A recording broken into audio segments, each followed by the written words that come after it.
के सम्मेलन में उपस्थित देश विदेश के भूगोलविदों और अन्य विद्वज्जनों का मैं अभिनंदन और स्वागत करता हूँ। यह सुखद है कि मोहनलाल सुखाड़िया विश्वविद्यालय के तत्वावधान में अंतर्राष्ट्रीय गैर सरकारी विशेषज्ञों के संगठन अंतर्राष्ट्रीय भौगोलिक संघ IEGE द्वारा महत्वपूर्ण विषय ग्लोबल टू लोकल सस्टेनेबिलिटी पर यह सम्मेलन आयोजित किया गया है। वैश्वीकरण से स्थानीय स्थिरता और भविष्य की पृथ्वी बेहद महत्वपूर्ण विषय है। इस विषय पर सभी स्तरों पर चिंतन आज के संदर्भ में बेहद प्रासंगिक भी है। यह बात मैं इसलिए कह रहा हूं कि यह समय कोविड-19 महामारी का है। पूरा विश्व आज इस महामारी से आक्रांत है।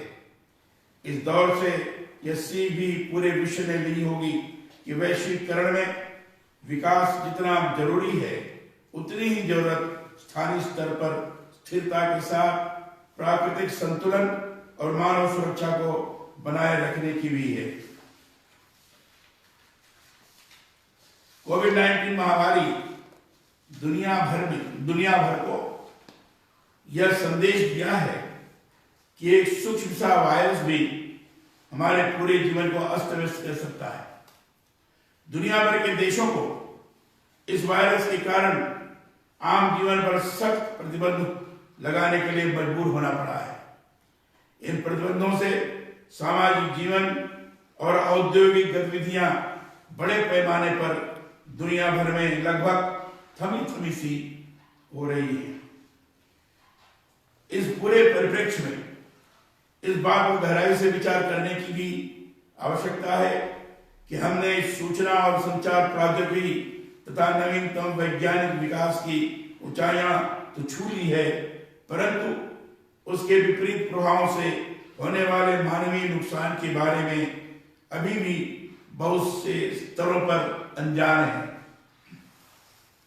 मैं यह मानता हूं कि सतत विकास सभी देशों के लिए जरूरी है, परंतु इस बात पर भी लगातार चिंतन जरूरी है कि यह विकास किस कीमत पर हमें मिल रहा है। ऐसा विकास कभी भी स्थायी नहीं हो सकता जिससे पर्यावरण को हानि पहुंचे। ऐसा विकास हमारी प्राथमिकता भी नहीं होना चाहिए जिससे धरती हरी भरी नहीं रहे। ऐसे विकास का लक्ष्य लाभकारी नहीं हो सकता जिससे मानव जीवन पर खतरा बन रहा है। मूल बात यह है कि सतत विकास की ऐसी सोच पर कार्य करें जिससे वैश्वीकरण से स्थानीय विकास को बल मिले। हमारे पृथ्वी पर विकास हो, परंतु उसमें सभी के कल्याण को दायित्व देने हेतु अनवरत रूप से कार्य हो। पूरा विश्व मिलकर इस संबंध में अपेक्षित बदलाव ला सकता है। जलवायु परिवर्तन के संदर्भ में भारत ने नियम आधारित, न्याय संगत और बहुपक्षीय सहयोग देकर महत्वपूर्ण हिस्सेदारी निभाई है और अभी भी निभा रहा है। हमारा देश दुनिया के बड़े जैव विविध देशों में से एक है। देश के वनाच्छादित क्षेत्र में भी पिछले कुछ समय के दौरान निरंतर वृद्धि हुई है, परंतु इस सब के साथ इस बात को भी ध्यान में रखा जाना जरूरी है कि हमारा देश सबसे घनी आबादी के देशों में से एक है। चीन के बाद इसकी दूसरी सबसे बड़ी आबादी भी है। जनसंख्या के मौजूदा रुझान जारी रहने पर एक दशक से भी कम समय में हम आबादी में चीन से भी आगे निकल जाएंगे। इस बात को भी ध्यान रखने की जरूरत है कि दुनिया में तीसरी सबसे बड़ी अर्थव्यवस्था होने के बावजूद भारत में अंतर्राष्ट्रीय गरीबी रेखा से नीचे रहने वाले लोगों की सबसे बड़ी संख्या भी है। आकार और तेजी से विकास के कारण स्थिरता और सतत विकास आज भी यहाँ सबसे बड़ी चुनौती है। इसी के लिए हम सभी को मिलकर कार्य करने की आवश्यकता है। यह बात सही है कि वैश्वीकरण समय की जरूरत है। इससे विचारों, प्रौद्योगिकियों, कौशल, वस्तुओं एवं सेवाओं का विश्व स्तर पर आदान प्रदान होता है। परंतु मुझे यह भी लगता है कि इसमें कई बार समर्थ अधिक समर्थ तथा कमजोर और अधिक कमजोर होता चला जाता है। चीन ने वैश्वीकरण का जितना फायदा उठाया है उतना और किसी देश ने नहीं उठाया।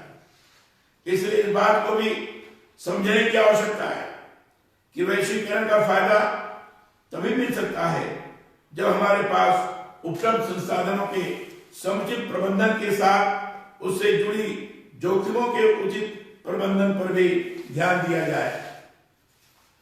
वैश्वीकरण का अर्थ है विश्व का एकीकरण। पिछले कुछ समय के दौरान यह शब्द बहुत तेजी से प्रचलित हुआ है, परंतु भारतीय संस्कृति तो प्रारंभ से ही वैश्वीकरण की सोच से जुड़ी रही है। हमारे यहाँ वसुधैव कुटुंबकम की जो अवधारणा है उसका अर्थ ही पूरे विश्व को एक परिवार मानकर चलना रहा है। इसके अंदर सब जीव जंतु, सारे वनस्पति, गिर कंदराएं सब आ जाते हैं। इसलिए वसुधैव कुटुंबकम सबको जोड़ा है। मोटे तौर पर स्थानीय के विश्व स्तर पर रूपांतरण की प्रक्रिया को वैश्वीकरण कहा जाता है।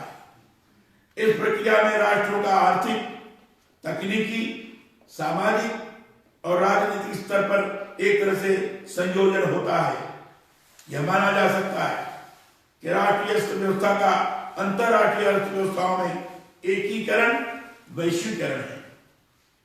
पर भारतीय सोच के अनुसार वसुधैव कुटुंबकम को यदि वैश्वीकरण माने तो इसमें केवल भौतिक प्रगति और विकास ही महत्वपूर्ण नहीं होगा, बल्कि मानव कल्याण भी सर्वोपरि होगा।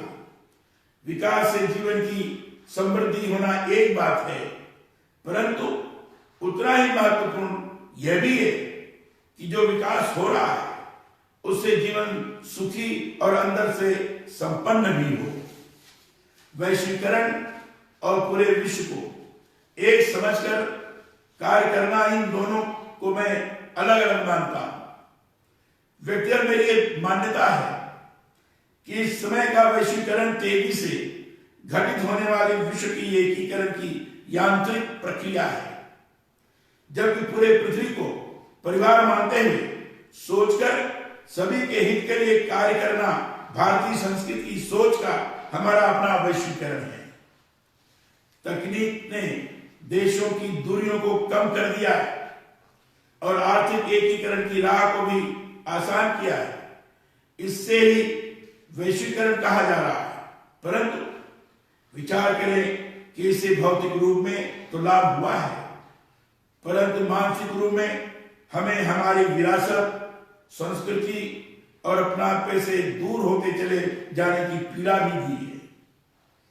मैं तो बल्कि यह भी मानता हूं कि इस समय का जो वैश्वीकरण है वह जबरदस्ती देशों के परस्पर निकट आने की लादी गई मानसिकता,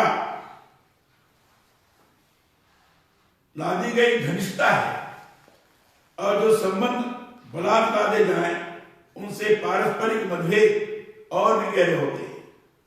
ऐसे देश जो समर्थ हैं, जिनके पास अधिक क्षमताएं हैं, वे हमें इस वैश्वीकरण में निराश कर रहे हैं।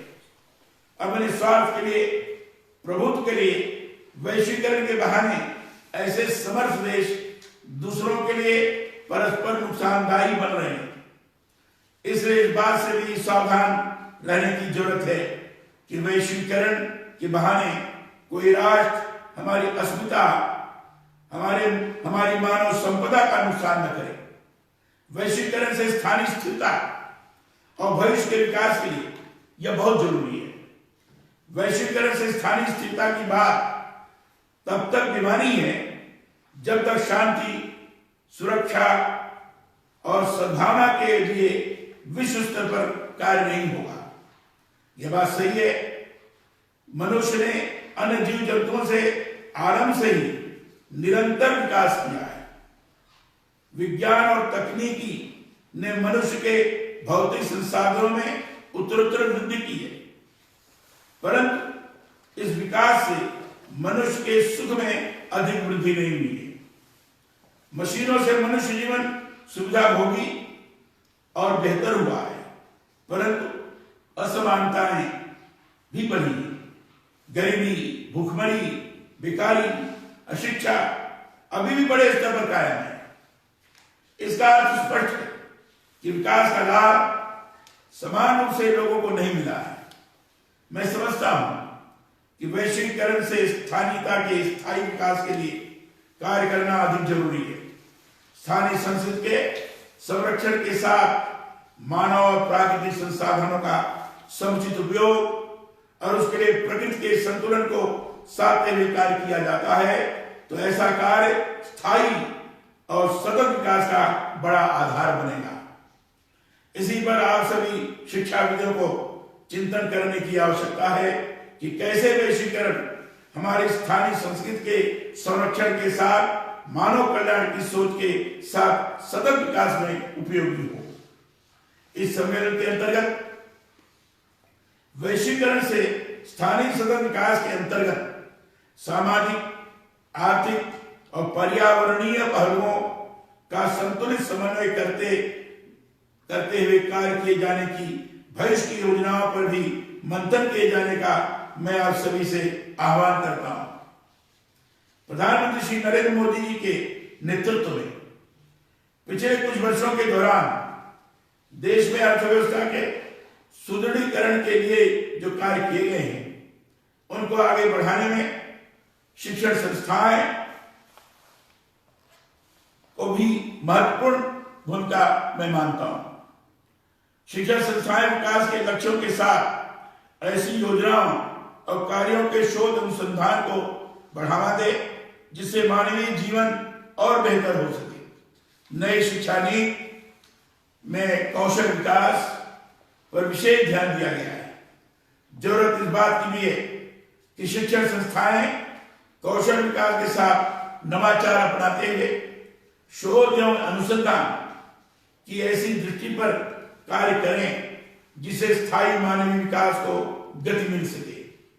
मेरा यह भी मानना है कि टिकाऊ विकास के लिए केवल आर्थिक विकास वृद्धि पर ही अधिक ध्यान केंद्रित करने की जरूरत नहीं है, बल्कि समानता के साथ इस तरह के कार्यों पर अधिक ध्यान दिया जाए जिनसे देश में शिक्षा, स्वास्थ्य के साथ सभी की बेहतरी हो सके। पर्यावरण संरक्षण पर भी ध्यान देना जरूरी है। यही विकास स्थायी रह सकता है जिससे मानवीय जीवन पर किसी तरह की आंच नहीं आए।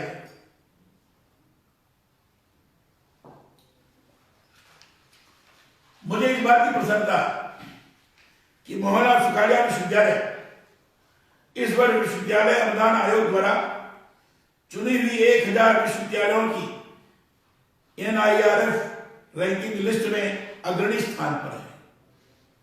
मानव संसाधन विकास मंत्रालय तथा राज्य परियोजना निदेशालय रूसा के अंतर्गत 2020-21 में इसे राष्ट्रीय उच्चतर शिक्षा अभियान के तहत 50 करोड़ रुपए की स्वीकृति मिली है।